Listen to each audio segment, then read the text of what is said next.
आज हम स्टार्ट करेंगे एक्स ग्रुप का प्रैक्टिस सेट 4, जिसके अंदर मैं आपको प्रीवियस ईयर्स के क्वेश्चंस करा रहा हूं और डेली हर सेट के अंदर सिलेक्टेड 15 क्वेश्चंस मैं आपको कराता हूं, जिनके अंदर से वो क्वेश्चंस प्रीवियस ईयर्स के अंदर पूछे जा चुके हैं। ठीक है, तो स्टार्ट करते हैं आज का अपना लेक्चर। और स्टार्ट करने से पहले मेरी बात ध्यान से सुनो, कंप्लीट लेक्चर को जरूर देखें, क्योंकि इसमें से सारे के सारे क्वेश्चंस लगभग सिलेक्टेड हैं। अगर मैं आपको 15 क्वेश्चंस करा रहा हूं तो 8 से 9 और 10 क्वेश्चन आए हुए हैं एक्स और डबल एग्जाम के अंदर। ठीक है, तो स्टार्ट करते हैं। अब देखो क्वेश्चन नंबर 1, 2 और 3। पहला क्वेश्चन बोल रहा है कि the dimensional formula of epsilon not is, यानी एप्सिलॉन नॉट का बिमी सूत्र क्या होगा, ये हमें बताना है। ठीक है, तो देखो एप्सिलॉन नॉट किस फॉर्मूले के अंदर आता है, कूलम्ब्स लॉ के अंदर 1/4 pi epsilon not Q1 Q2 upon r²। इसका निकलवा रहा है, इसको उधर ले जाओ तो क्या बन जाएगा, Q1 Q2 अपॉन यह आ जाएगा आपका 4 pi into f into r²। जाएगा 4 पाई तो कांस्टेंट होगा। अब देखो चार्ज का क्या होता है 80, अब ये बन गया 280, तो 80 का स्क्वायर यानी a²t² अपॉन फोर्स का क्या होता है mlt-2, r क्या है मीटर स्क्वायर, इसका क्या हो जाएगा l²। अब बच्चों देखो ये l तो यहां से क्या बन गया l3, यानी ये बन गया आपका, नीचे बन गया l3, ऊपर आपका आ गया a²t² अपॉन m l3t-2, ये आ गया। अब t-2 जब ऊपर जाएगा तो क्या बन जाएगा t4, और m ऊपर जाएगा तो m-1, तो m-1 l जाएगा तो n-3 और t4 a⁻²। ये देखो आप कौन सा ऑप्शन सही है, option B is correct, m-1 l-3 t4 a²। ठीक है, ये इसका डायमेंशनल फॉर्मूला होगा। अब देखो क्वेश्चन सेकंड, ये वाला जो क्वेश्चन है वो डबल ए और एक्स ग्रुप में पूछा जा चुका है। ये वाला क्वेश्चन बोल रहा है कि at a given temperature the root mean square velocity of oxygen and hydrogen molecules are in the ratio, यानी किसी ताप पर ऑक्सीजन तथा हाइड्रोजन के अणुओं के वर्ग माध्य मूल वेगों का अनुपात होगा। देखो रूट मीन स्क्वायर वेलोसिटी का फॉर्मूला क्या होता है। ठीक है, तो पहले तो किसी टेम्परेचर पर जो रूट मीन स्क्वायर स्पीड का फॉर्मूला होता है वो होता है आपका √3RT/m, ये होता है। R क्या है, गैस कांस्टेंट है, यूनिवर्सल गैस कांस्टेंट। ठीक है, यानी सार्वत्रिक गैस गलनांक। T क्या है, टेम्परेचर है, और M क्या है, मॉलिक्यूलर मास है। ठीक है, यानी अणु द्रव्यमान है। अब जरा देखो यहां हमसे बोल रहा है कि ऑक्सीजन और हाइड्रोजन का रूट मीन स्क्वायर वेलोसिटी क्या होगी, ऑक्सीजन और हाइड्रोजन की। ठीक है, अब इस फॉर्मूले के अंदर से क्या देख रहे हो, 3 क्या है कांस्टेंट है, R भी क्या है कांस्टेंट है, अब T भी क्या है कोई गिवन टेम्परेचर है, यानी वो भी कांस्टेंट है, दिया हुआ टेम्परेचर है वो भी कांस्टेंट है, ये भी कांस्टेंट, ये भी कांस्टेंट, ये भी कांस्टेंट। तो बच्चों हमें सीधा सीधा क्या दिखाई दे रहा है कि VRMS इनवर्सली प्रोपोर्शनल √m, ये रिलेशन दिखाई दे रहा है कि नहीं दे रहा है, बोलो कोई दिक्कत, क्योंकि 3 कांस्टेंट है, नियत है, R भी नियत है 8.314 इसकी वैल्यू होती है, और T भी क्या है गिवन टेम्परेचर है जो कि कांस्टेंट है। अब सबसे पहले हमें क्या निकालना है, ऑक्सीजन और हाइड्रोजन का रेशियो। तो देखो वेलोसिटी RMS किसकी, ऑक्सीजन की, फिर किसकी निकालनी है, हाइड्रोजन की। ये जरा देखो इनवर्सली प्रोपोर्शनल है, तो यहां ऊपर क्या आ जाएगा, ये आपका आ जाएगा हाइड्रोजन का molecular mass that is H2, और नीचे क्या आ जाएगा ऑक्सीजन का मॉलिक्यूलर मास, और ऊपर क्या आ जाएगा इसमें रूट। कोई प्रॉब्लम, क्योंकि एक दूसरे के इनवर्सली प्रोपोर्शनल है, कोई दिक्कत इस रिलेशन में, कोई प्रॉब्लम।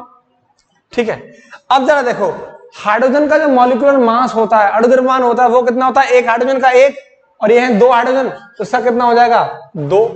ठीक है, अपॉन ऑक्सीजन, एक ऑक्सीजन का कितना होता है 16, 2 का कितना हो जाएगा 32, तो आ जाएगा 2/32, यह आ जाएगा 1/16, यानी रूट में आ गया 1/16, और रूट से बाहर निकालोगे तो क्या बन जाएगा 1/4। तो आप देखो इसका ऑप्शन कौन सा सही है, ऑप्शन डी इज करेक्ट, 1:4, 1:4। ठीक है, क्लियर। अब देखो थर्ड क्वेश्चन क्या है। थर्ड क्वेश्चन हमसे बोल रहा है कि the capacitance of metallic sphere will be 1 microfarad if its radius is nearly. एक धातु के गोले की धारिता 1 माइक्रोफैराडे है तो इसकी त्रिज्या लगभग होगी। ठीक है, तो किसी मेटेलिक स्फीयर का यानी किसी धात्विक गोले की जो धारिता होती है बच्चों वो क्या होती है, किसी गोले की धारिता वो हमें बताना है। तो उसके लिए हमारे पास एक फॉर्मूला होता है, मैं इसको रफ कर देता हूं, इसको नोट कर लो सेकंड वाले क्वेश्चन को, यहां देख लो। देखो जो हमारे पास फॉर्मूला होता है, हमारे पास कोई गोला है और इसकी रेडियस r है, और ये मेटेलिक है, क्या है मेटेलिक है, धात्विक है, किसी मेटल का है। तो ऐसे केस में इसका जो धारिता होती है, कैपेसिटेंस होता है बच्चों, वो होता है 4πε0 इंटू r। ये क्या रेडियस है, त्रिज्या है इसकी।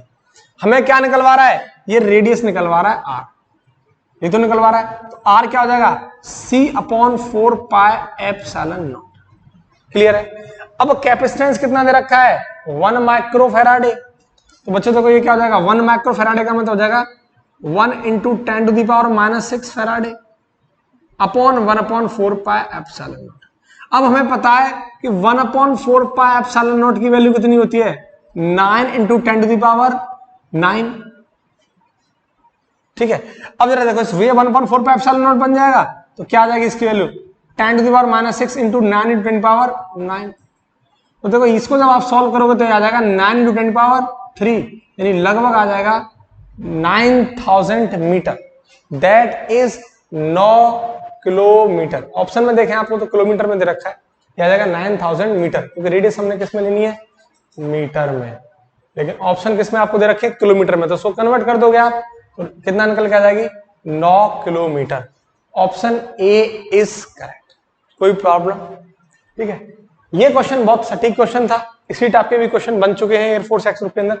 ये क्वेश्चन AA के अंदर कई बार पूछा भी जा चुका है। ठीक है, नोट कर लो, हो गया नोट। अब देखो क्वेश्चन नंबर 4 और 5। क्वेश्चन नंबर 4 बोल रहा है कि an inductor of inductance L and resistance R are joined in series and connected by a source of frequency omega, power dissipated in circuit is। यानी एक प्रेरक L तथा प्रतिरोध R श्रेणी क्रम में जुड़े हुए हैं, इनके सिरों पर आरोपित AC स्रोत की आवृत्ति ओमेगा है, परिपथ में वह शक्ति है।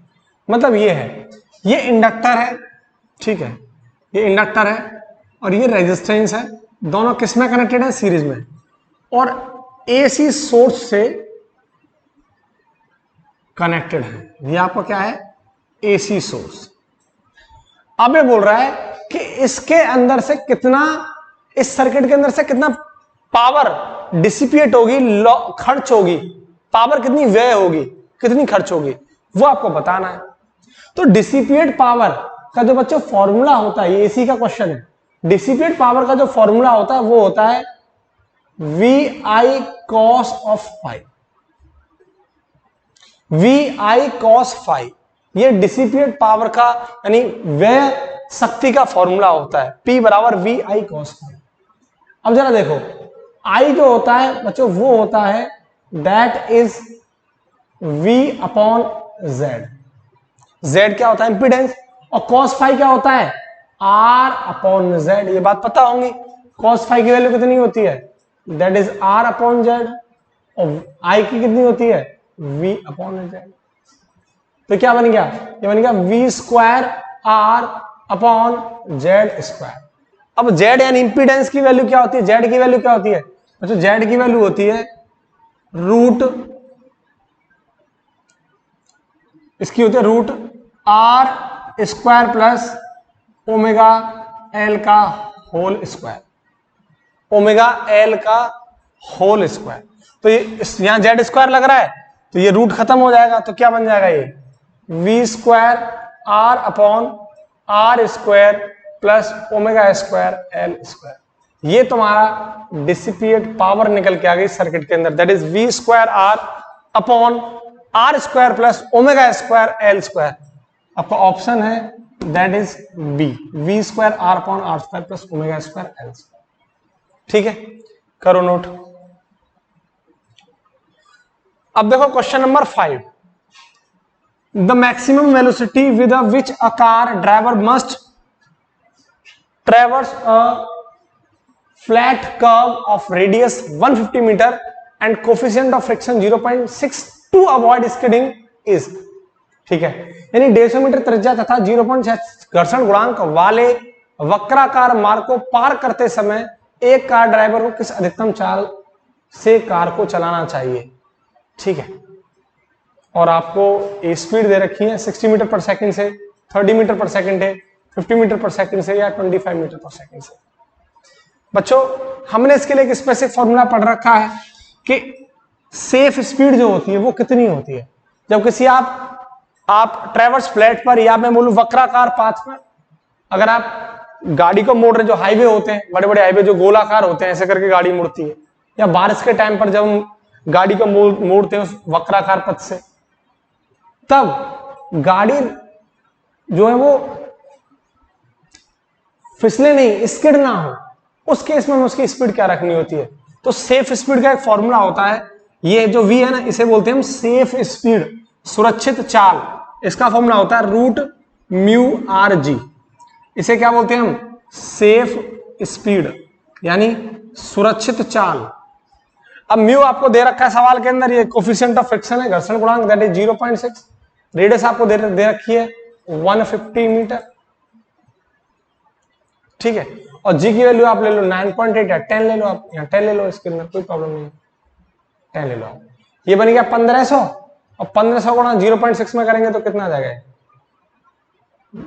ये करीब जब इसको आप सॉल्व करोगे ये आ जाएगा 1500 गुणा 0.6, 15 छक्के 90, यानी आ गया आपका 9000 रूट में कितना आ जाएगा ये 30 मीटर पर सेकंड। यानी उसकी स्पीड जो है वो 30 मीटर पर सेकंड रहनी चाहिए ताकि वो ना फिसले। बात समझ में आ रही है। तो सेफ स्पीड का फॉर्मूला याद रखना, that is mu R G. इस टाइप के क्वेश्चन भी अपने एक्सएफ के एग्जाम में पूछे जा चुके हैं डायरेक्ट सेफ स्पीड पर। ठीक है, तो उसको नोट कर लो। हो गया नोट। अब देखो क्वेश्चन नंबर 6 और 7। क्वेश्चन 6 बोल रहा है कि the angle of incidence at which reflected light is totally polarised for reflection from air to glass. Refractive index आपको दे रखा है म्यू। वायु से कांच में जाते हुए प्रकाश के परावर्तन में यदि परावर्तित प्रकाश पूर्णतः ध्रुवित है यानी पोलराइज्ड है तो आपतन कोण का मान होगा। यह क्वेश्चन भी एयरफोर्स एक्स में पूछा जा चुका है। ठीक है, तो देखो पोलराइजेशन के लिए जो एंगल की हम बात करते हैं वो जो एंगल होता है उसे बोलते हैं, ये जो लॉ था वो था ब्रूस्टर लॉ ऑफ पोलराइजेशन। यानी पोलराइजेशन के लिए जो लॉ दिया था वो किसने दिया था, ब्रूस्टर ने। समझ लेना, जहां पोलराइजेशन की बात हो रही है, पोलराइज्ड यानी पोलराइजेशन का जो लॉ था वो किसने दिया था, ब्रूस्टर ने। तो उसी को हम बोलते हैं ब्रूस्टर लॉ ऑफ पोलराइजेशन। ठीक है, ये लॉ था क्या, ये था म्यू बराबर 10 IP, ये था लॉ। म्यू क्या है, रिफ्रैक्टिव इंडेक्स है। ठीक है, और IP क्या है, दैट इज पोलराइज एंगल यानी ये आपतन कोण, पोलराइज इंसिडेंट एंगल, आपतन कोण। हमें क्या निकालना है, यही निकालना है IP। तो बच्चों IP क्या हो जाएगा, tan इनवर्स म्यू। ठीक है, तो देख लो ऑप्शन कौन सा है, option D is correct, tan inverse mu. ये आपका लॉ होता है Brewster law of polarisation, mu बराबर 10 IP। ठीक है, और IP क्या है, पोलराइजिंग एंगल यानी इंसिडेंट एंगल। ठीक है, अब देखो अगला क्वेश्चन नेक्स्ट, क्वेश्चन नंबर 7। ये काम का सवाल है। Which of the following has least specific charge निम्न में से किसका सबसे कम विशिष्ट आवेश है? अब देखो स्पेसिफिक चार्ज यानी विशिष्ट आवेश का मतलब क्या है बच्चों? देखो इसका मतलब है कि चार्ज को अगर आप उसी के मास से, उसी के द्रव्यमान से, यानी चार्ज मतलब आवेश और मास मतलब द्रव्यमान, अगर उसके आवेश को उसी के द्रव्यमान से आप भाग दे दोगे, इसी को बोलते हैं हम स्पेसिफिक चार्ज यानी विशिष्ट आवेश। अब यही मैं बताना है बस कि किसका ज्यादा होगा। अब जरा देखो, मैं आपको एक ऑर्डर दूंगा, पहले बता देता हूं कि देखो सबसे पहले अपन लेते हैं इलेक्ट्रॉन्स। इलेक्ट्रॉन का चार्ज कितना होता है? दैट इज 1.6 10⁻⁻19 नेगेटिव का, अपॉन मास कितना होता है? 10⁻31 किलोग्राम होता है। अब जरा देखो आते हैं फिर प्रोटॉन पर। प्रोटॉन का कितना होता है? चार्ज होता है 1.6 10⁻19 कूलम, अपॉन मास कितना होता है? 1.627 10⁻27 किलोग्राम। बोलो कोई दिक्कत? अब इसके बाद है अल्फा पार्टिकल्स पर। अल्फा कणों का, अल्फा कण का कितना होता है चार्ज? दुगना होता है किसके? प्रोटॉन के चार्ज के, दैट इज 1.6 10⁻19 कूलम अपॉन, और 4 गुना होता है प्रोटॉन के मास के, तो 1.627 10⁻27। अब आओ न्यूट्रॉन पर। न्यूट्रॉन का चार्ज कितना होता है? न्यूट्रल होता है 0, मास कितना होता है? प्रोटॉन के बराबर, मास प्रोटॉन के मास के बराबर, क्या गया 1.627 10⁻27 किलोग्राम। अब जरा एक चीज देखो, किसका आपको ज्यादा स्पेसिफिक चार्ज दिखाई दे रहा है बच्चों? सीधी सी बात है, देखो ये जो 10⁻31 वैल्यू है, इसमें से आप किसी को भी देख लो, इसको देख लो या किसी को भी, ये वाली वैल्यू सबसे क्या है? सबसे छोटी है। और ऊपर कॉमन क्या है सब में? 1.6 10⁻19 सबसे कॉमन है। तो ये वैल्यू को आप जब डिवाइड करोगे तो ये वैल्यू क्या निकल के आएगी? सबसे ज्यादा निकल के आएगी, नहीं आएगी? सीधी सी बात है, ये 4/3 है और एक है 3/4। अगर नीचे वाले को छोटी संख्या है, अगर 3 का भाग 4 में देंगे तो 1 पॉइंट समथिंग आएगा, और 4 का भाग 3 में देंगे तो 0 पॉइंट समथिंग आएगा। समझ रहे हो? तो अगर नीचे वाली संख्या छोटी है, ऊपर वाली बड़ी है, तो ओवरऑल कैसी संख्या निकल के आती है? बड़ी निकल के आती है। इन सब में ये वैल्यू को अगर सॉल्व करोगे तो क्या होगी? ज्यादा। तो इसका मतलब हो गया कि इलेक्ट्रॉन का हमेशा स्पेसिफिक चार्ज ज्यादा होता है, विशिष्ट आवेश ज्यादा होता है। दूसरे नंबर पर क्या आता है? दूसरे नंबर पर आता है प्रोटीन, क्योंकि -27, क्योंकि यहां क्या देखो, यहां ये 4 टाइम्स मल्टीप्लाई हो गया, ये बढ़ गई वैल्यू, ये बढ़ गई। अगर नीचे वाली वैल्यू बढ़ जाएगी तो ओवरऑल वैल्यू क्या निकल के आएगी? कम निकल के आएगी। तो ये वैल्यू कैसे निकल के आएगी? ज्यादा, प्रोटॉन की। तो प्रोटॉन का क्या होगा इसके बाद? प्रोटॉन का इसके बाद ये तो ओवरऑल वैल्यू पूरी 0 हो जाएगी। इसके बाद किसका आ गया? अल्फा पार्टिकल्स का, और उसके बाद किसका आ गया? न्यूट्रॉन का। यानी सबसे ज्यादा होता है इलेक्ट्रॉन का, उससे कम होता है प्रोटॉन का, और उससे कम होता है अल्फा पार्टिकल का, और सबसे कम होता है न्यूट्रॉन का। ये आपको मैंने ऑर्डर दे दिया है। कैसा ऑर्डर है? डिक्रीजिंग ऑर्डर है, घटते हुए क्रम में है। सबसे ज्यादा इसका, फिर इसका, फिर इसका, और सबसे कम इसका। बात समझ रहे हो? ठीक है, तो इसका आंसर क्या होगा? सबसे कम हमसे पूछ रहा है, तो सबसे कम हमारा आंसर हो जाएगा दैट इज न्यूट्रॉन, और न्यूट्रॉन हमारे ऑप्शन में नहीं है, तो हम किसका आंसर लग देंगे? Alpha particles. ठीक है, clear? Option B is correct. कर लो नोट। अब देखो क्वेश्चन नंबर 8 और 9। क्वेश्चन 8 बोल रहा है कि 3 light bulbs of 40 watt, 60 watt और 100 watt have been added in series from 220 volt source. Which of 3 bulb will have highest brightness? यानी 3 बल्ब हैं, अगर इन तीनों बल्ब को सीरीज में कनेक्ट कर दिया जाता है, कैसे कनेक्ट कर दिया जाता है? सीरीज में 220 एसी के सोर्स के साथ। ये बल्ब ए है, ये बी है और ये सी है। ये 40 वाट का है, ये 60 वाट का है, ये 100 वाट का है। तो हमसे बोल रहा है इनमें से कौन सा ज्यादा ब्राइटनेस देगा। ठीक है, कौन ज्यादा चमकेगा, किसकी दीप्ति ज्यादा होगी, ये हमसे पूछ रहा है। तो बच्चों सीधा सीधा लॉजिक याद रखना, मैं आपको बता दूं, अगर ऐसा सवाल आपके पास है और सीरीज कॉम्बिनेशन में बल्ब ऐड हुए हैं, तो जिसका पावर कम हो, जिसका पावर कम होगा वही ज्यादा ब्राइटर होगा, मोर ब्राइटनेस। पहली बात तो ये, जिसका पावर कम होगा, यहां पावर किसका कम है? ए बल्ब का, दैट इज 40 वाट। यही बल्ब सबसे ज्यादा ब्राइटनेस दिखाएगा, तो आपका आंसर होगा 40 वाट। दूसरी बात, अगर यही बल्ब पैरेलल में कनेक्टेड हो, किस में कनेक्टेड हो? पैरेलल में, लगातार पैरेलल में कनेक्टेड हो, तब जिसका पावर ज्यादा होगा तब वो मोर ब्राइटनेस दिखाएगा। यानी ये कब के केस के लिए?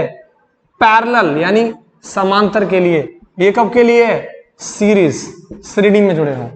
तो सीधी सी बात है, जब श्रेणी में जुड़े होंगे तो जिसका पावर कम होगा वो ज्यादा ब्राइटनेस दिखाएगा। अगर ये पैरेलल में कनेक्टेड होंगे समांतर श्रेणी में, ठीक है, यानी समांतर क्रम में, सॉरी पैरेलल कॉम्बिनेशन मतलब समांतर क्रम में अगर कनेक्टेड होंगे तो जिसका पावर ज्यादा होगा वो मोर ब्राइटनेस दिखाएगा। ठीक है, अगर ये पैरेलल में कनेक्टेड होते तो आपका आंसर 100 वाट होता, लेकिन ये किस में कनेक्टेड है? सीरीज में कनेक्टेड है, श्रेणी में कनेक्टेड है, तो 40 वाट इसका आंसर है।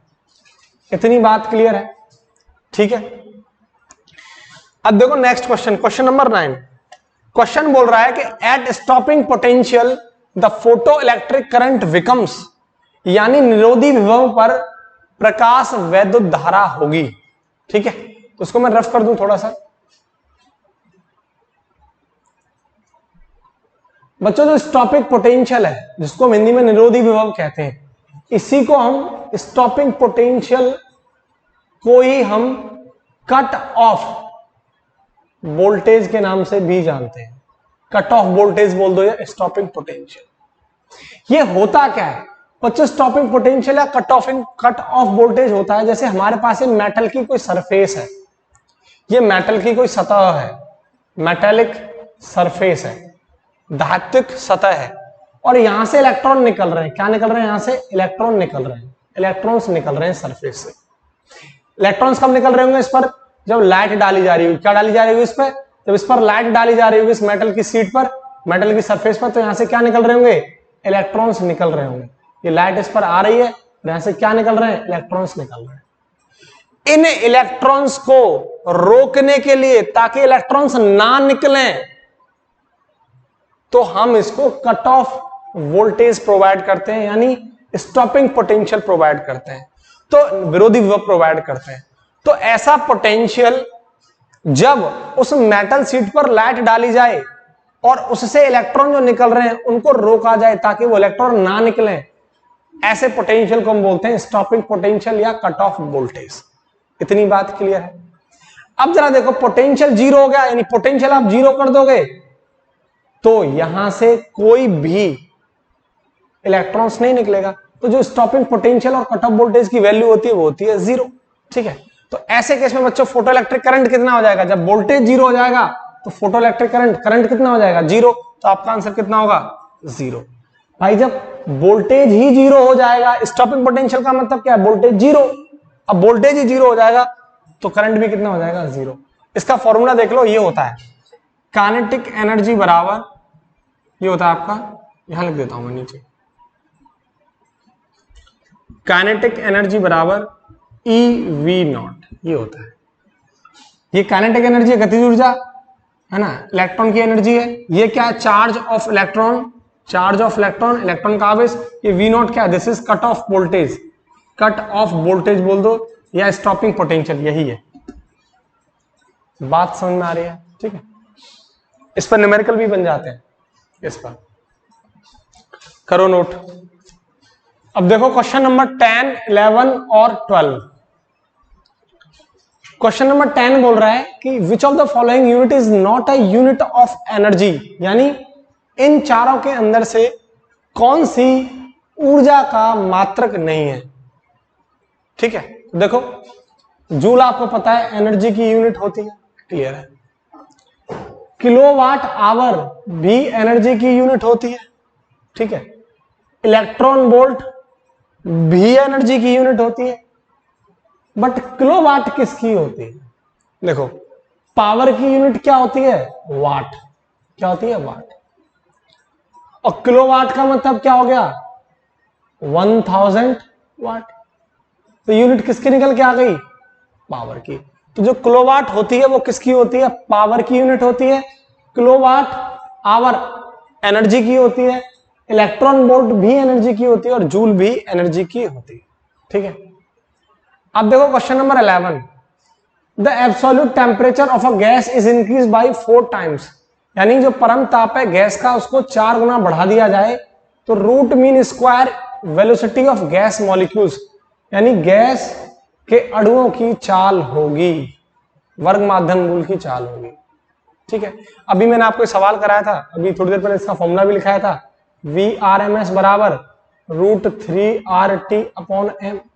क्या बोल रहा है, ये जो ये क्या है, एब्सोल्यूट टेम्परेचर परम ताप, इस टेम्परेचर को कितना बढ़ा दिया जाए, 4 गुना, कर दो इसको 4 times, 3R into 4T upon m।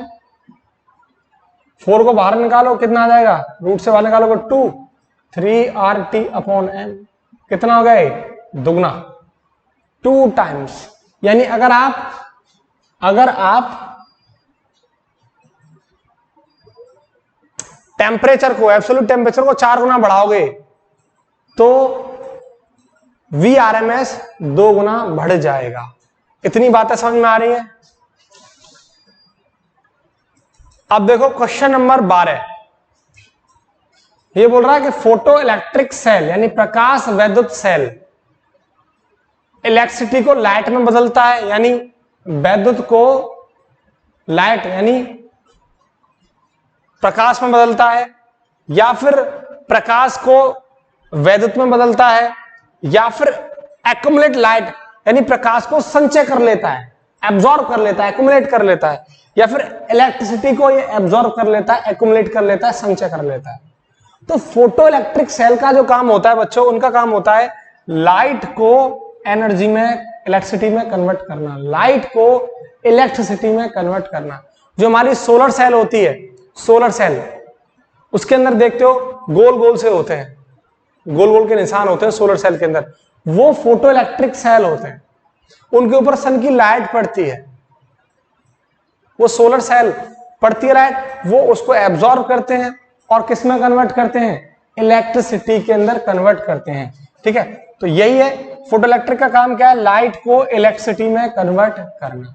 ठीक है, तो इसको नोट कर लो, हो गया नोट। अब देखो क्वेश्चन नंबर 13, 14 और 15। क्वेश्चन 13 क्या बोल रहा है कि the time period of simple pendulum of constant length at earth surface is t, its time period inside the mine is, यानी पृथ्वी की सतह पर कोई स्थिर लंबाई के एक साधारण पेंडुलम के दोलन की अवधि t है, तो खदान के अंदर इसकी अवधि होगी। तो सीधा सा कॉन्सेप्ट है कि अगर आप अर्थ की सरफेस से अगर आप ऊपर की तरफ जाओगे और या अर्थ की सरफेस से आप नीचे की तरफ जाओगे तो जी का मान हमेशा परिवर्तन होगा और चेंज आएगा, और जी की वैल्यू हमेशा कम होगी। ठीक है, तो टाइम पीरियड का जो रिलेशन होता है वो जी के साथ ही है, टी बराबर 2 पाई रूट एल अपॉन जी। ये सिंपल पेंडुलम के टाइम पीरियड का फॉर्मूला है, टी बराबर 2 पाई रूट एल अपॉन जी। अगर सरफेस से नीचे जा रहे हैं तो जी का मान घटता है, सरफेस से ऊपर जाते हैं तो भी जी का मान घटता है। तो उसने बोला कि मान के अंदर जाने पर नीचे की तरफ जा रहे हैं तो जी का मान क्या होगा, कम, तो टी क्या हो जाएगा, बढ़ जाएगा। इसका ऑप्शन होगा ग्रेटर देन टी, यानी पहले वाले टी से ज्यादा होगा। Option A is correct. ठीक है, अब देखो question number 14, a collision is said to be perfectly elastic when, यानी संघट्ट को पूर्ण प्रत्यास्थ कहा जाता है तब। इस टाइप के क्वेश्चंस एयरफोर्स एग्जाम में कई बार पूछे जा चुके हैं। परफेक्टली इलास्टिक, इलास्टिक, ये सारे केसेस आप जरूर पढ़ें और ये सारे रिलेशंस के लॉजिक आपको आने चाहिए। तो आपसे बोल रहा है कि इसमें से पूर्णतः प्रत्यास्थ संघट्ट कौन सा है, option A, B, C, D, E. तो बच्चों होता क्या है पूर्णतः प्रत्यास्थ संघट्ट, अगर मेरे पास ये मार्कर है, ठीक है, अगर मैं इसको ऊपर से नीचे ड्रॉप करूं, छोड़ूं, तो जितनी हाइट से मैं इसको छोड़ रहा हूं उतनी ही हाइट वापस अटेन कर ले। ऐसा एक्चुअल में होता तो नहीं है, लेकिन इसको मैं मानना होता है। परफेक्टली इलास्टिक कोलिजन का मतलब यही है कि अगर आप इसको जिस हाइट से छोड़ रहे हैं, अगर आप इसको 3 मीटर की हाइट से छोड़ रहे हैं, वापस से 3 मीटर हाइट पकड़ ले, ऐसे को हम बोलते हैं, ऐसे कोलिजन को परफेक्टली इलास्टिक कोलेजन, पूर्ण प्रत्यास्थ टक्कर। इसका बच्चों फॉर्मूला होता है E बराबर root small h upon capital H। E को बोलते हैं हम that is coefficient of restitution. E को बोला करते हैं कोफिशिएंट ऑफ रेस्टिट्यूशन, यानी प्रत्यावस्थान गुणांक। ठीक है, और H क्या होता है? स्मॉल h, इसे बोलते हैं जंपिंग हाइट। क्या बोलते हैं इसको हम? Jumping height. ये बॉल है यानी मार्कर है, ऊपर से इसको छोड़ रहे हैं, ठीक है, और इससे जब कितनी हाइट पर जा रहा है ऊपर नीचे, तो इसी को बोलते हैं हम जंपिंग हाइट। h क्या है? ओरिजिनल हाइट, वास्तविक ऊंचाई, जो कि ऊपर से अर्थ की सरफेस की अर्थ तक की मान लो 3 मीटर है, तो जो ओरिजिनल हाइट है वो होगी आपकी, दैट इज कैपिटल H। अब इस केस में देखो आप, अब अगर आप इसको 3 मीटर से ड्रॉप कर रहे हो और वापस 3 मीटर अटेन कर लेता है, इसी को हम बोलते हैं परफेक्ट इलास्टिक। तो ऐसे केस में क्या हो जाएगा? जो जंपिंग हाइट है वो ओरिजिनल हाइट के बराबर हो जाएगी। तो मैं h को h लिख सकता हूं, दोनों क्या हो जाएंगे? कैंसिल। तो पूरा क्या आ जाएगा? √1, और √1 का मतलब क्या हो जाएगा? 1। दैट इज E की वैल्यू क्या होगी ऐसे केस में? 1 होगी। तो यही आपका परफेक्ट इलास्टिक कोलिजन का रिलेशन है, E बराबर 1। इसके अलावा और जितने भी लॉजिक हैं आप इस पर जरूर ध्यान से पढ़ लें। Elastic collision, perfectly elastic collision, ये सभी चीजें जरूर पढ़ लें। ठीक है, अब देखो next question number 15। Meniscus of mercury in capillary is. कोशिका में पारे का मेनिस्कस होता है कॉनकेव यानी अवतल, उत्तल, कॉन्वेक्स, समतल या सिलिंड्रिकल। देखो ध्यान से, अगर मरकरी के अलावा और कुछ होता, जैसे शहद होता, हनी, या फिर पानी होता, या फिर मिल्क होता, तो तुमने देखा जो हमारे पास ट्यूब है, ग्लास ट्यूब है एक, और उसके अंदर हम शहद डाल दें तो वो शहद क्या होगा? उस ग्लास ट्यूब की सरफेस से चिपक जाता है। या दूध क्या होता है? उससे चिपक जाता है। ठीक है, या पानी होता है जब वो चिपक जाता है। बात समझ में आ रही है? तो ऐसे केस में लेकिन मरकरी क्या होता है बच्चों? मरकरी कभी भी ग्लास ट्यूब से नहीं चिपकता है, कभी भी नहीं चिपकता है मरकरी। आपने देखा होगा थर्मामीटर के अंदर मरकरी फिल होता है, वो कभी भी नहीं चिपकता है। तो ऐसे केस में जो मेनिस्कस बनता है वो बनता है कॉन्वेक्स। और इसके अलावा, इस मरकरी के अलावा और कुछ होता तो उसमें आपका आंसर कॉनकेव होता। शहद हो गया, है ना, हनी, मिल्क हो गया, पानी हो गया, ये सब क्या करते हैं? ग्लास की सरफेस से चिपक जाते हैं। तो ऐसे केस में क्या बनता है? कॉनकेव। देखो यहां देख लो आप, जैसे मैं ऊपर वाले को इसको रफ कर देता हूं,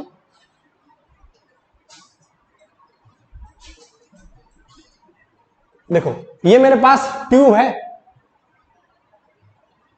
एक ट्यूब है। अब इसके अंदर मान के चलो लिक्विड भरा हुआ है, दैट इज पानी। तो ऐसे केस में जो मेनिस्कस बनेगी वो बच्चों कुछ ऐसी बनती है। ये आपकी क्या हो गई? कॉनकेव। ध्यान रखना क्या बनती है? कॉनकेव, और हिंदी में बोलते हैं इसको अवतल। लेकिन इसके अलावा अगर मरकरी होता तो मरकरी कभी भी नहीं चिपकता है। तो ऐसे केस में ये बनता, ये मेरे पास अगेन वही ट्यूब है और इसके अंदर मैंने मरकरी भर दिया, ठीक है, ये बनता है कुछ ऐसा, इस तरीके से। ये नहीं चिपकता है इसके सरफेस से, तो ये आपका बन गया कॉन्वेक्स। ठीक है, और एक आपकी स्क्रीन पर एक इमेज आ रही है और स्कोर देख लो आप। सेम जो मैंने लिखा है वही आपको इस स्क्रीन के अंदर दिख रहा होगा। जो ए वाला जो बीकर है, जो ग्लास है, उसके अंदर आपको दिख रहा होगा वो कॉनकेव बन रहा है, और बी वाला जो फिगर आपको दिख रहा है उसके अंदर कॉन्वेक्स मेनिस्कस बन रही है, क्योंकि मरकरी कभी भी ग्लास से नहीं चिपकता है, इसलिए कॉन्वेक्स इसका आंसर है। क्लियर है? ठीक है, आज का जो हमारा टारगेट था 15 क्वेश्चंस का वो क्लियर हो गया है।